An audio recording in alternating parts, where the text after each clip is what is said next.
morning, good morning, good morning. My name is Luann and welcome to Blackberryrock Homestead. It's raining outside, y'all. I'm actually filming this part of it on November the 4th, day before election, evening before election. Anyway, so I forgot to film a couple things. The first thing on this recipe that I made yesterday, you need to get a whole chicken, and then cook it, boil it to make the broth. And I didn't really do a whole chicken. I just got a big 4 chicken thighs and I boiled them, and that's how I did. And now let's pick up from where I actually filmed. So hang on.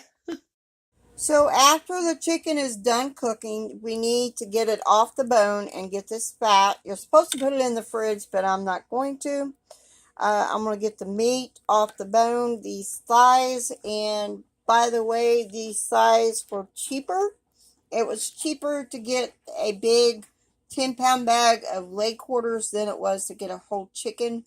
You're supposed to be using a whole chicken with this, but I'm not. I'm using chicken thighs, 4 of them. So I'm going to finish getting the meat off the bone, and I'll be right back. So the next thing to do after I cut up the chicken into bite-sized pieces, I'm going to add the rest of the ingredients. 1 chopped onion, a couple carrots, chopped diagonally. I'm going to add all this to here. Then we're going to add a couple of other things. We're going to add a can of mushrooms, liquid included, that's what it says. If you have ginger, you're going to add that to that right now, which I don't have. I'm going to add a tablespoon of, tablespoon of sugar and a half teaspoon of ground ginger, since I ain't got the fresh. And then we're going to add something else. It's weird. So the next thing we need to add is 1/4 cup of soy sauce, which I don't have any. So I'm going to add, I did Google this, and I can add Worcester sauce. So I'm going to add about 1/4 cup of Worcester sauce to this. I say that, and I'm not measuring, y'all.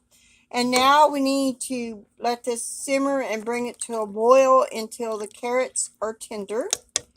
Crisp tender before we add one more ingredient to this, and then we'll have to cook that ingredient, and then it will be done. Our Chinese chicken noodle soup, I think that's what it's called, will be done. So I could not find the pasta this called for, but you're only supposed to add 3.5 ounces. I'm going to just add about a little bit like that and let it cook until it gets done, tender, and then soup will be on.